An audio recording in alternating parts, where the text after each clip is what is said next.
প্রথম 9 মাস বাচ্চা তার মায়ের শরীর থেকে অ্যান্টিবডি পাবে, এইটা তাকে সুরক্ষিত রাখবে। সো মায়ের বুকের দুধের মাধ্যমে যেহেতু অ্যান্টিবডি কম আসছে কারণ হারটা কমে গিয়েছে, সো সেটা একটা কারণ হতে পারে বলে আমরা মনে করছি।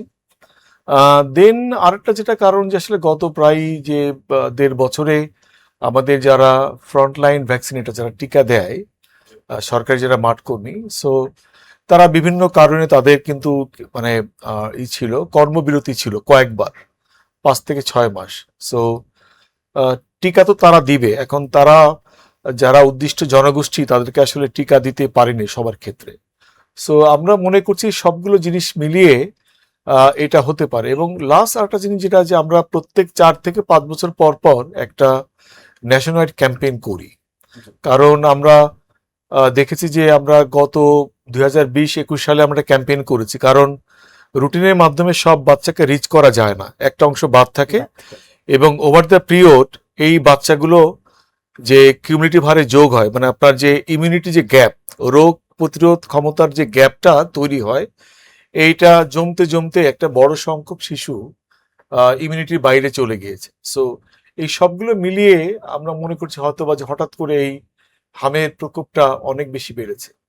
বাট তারপরেও আমরা সবগুলো জিনিস জানি না, যেটা আমরা আরো জানার চেষ্টা করছি, কারণ এইবার 9 মাসের কম বয়সী অনেক বাচ্চা হামে আক্রান্ত হয়েছে, প্রায় মানে যাদের মধ্যে হাম হয়েছে তাদের মধ্যে 1/3 34% 9 মাসের কম বয়সী।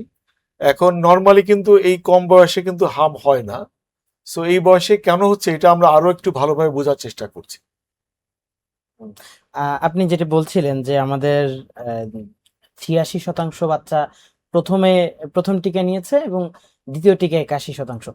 এরা কেন আসলে এই সংখ্যাটা কম হয়েছে? এটা কি টিকার সংকট না অন্য কোনো কারণ? না, এখানে অনেকগুলো জিনিস একসঙ্গে কাজ করে। কারণ একটা হচ্ছে আমরা হামের প্রথম ডোজ দিই 9 মাসে, আমাদের অন্য টিকাগুলো কিন্তু 6 সপ্তাহ, 10 সপ্তাহ, 14 সপ্তাহ, অর্থাৎ আপনার 14 মানে কি আপনার 2.5 মাস, 2.5 মাসের মধ্যে কিন্তু সব টিকা শেষ। এরপরে 6 মাস গ্যাপে হামের প্রথম টিকা, আবার এর 6 মাস পরে মানে 15 মাসের সেকেন্ড টিকা। সো এই একটা লম্বা বিরতির পরে এই টিকা শুরু হওয়ার কারণে হয়তো যিনি অভিভাবক উনি হয়তো ওনার মনে নেই, আবার যিনি মাঠকর্মী উনিও হয়তো তাকে মনে করাচ্ছেন না। আর যেটা আপনি বলেছেন টিকার স্বল্পতা, এটা একটা কারণ ছিল, যে কারণ আমরা যে গত বছরে আপনার যে টিকার যে সাপ্লাইটা এটা সঠিক সময় বিভিন্ন কারণে আসে নাই। সো সেটাও একটা যে কারণ হতেই পারে, যে টিকা না থাকার জন্য হয়তো বা টিকা পায় নাই, বাট সিঙ্গেল কোনো কারণ নাই, এই যে অনেকগুলো কারণের কম্বিনেশনের কারণেই কভারেজটা কম হয়েছে।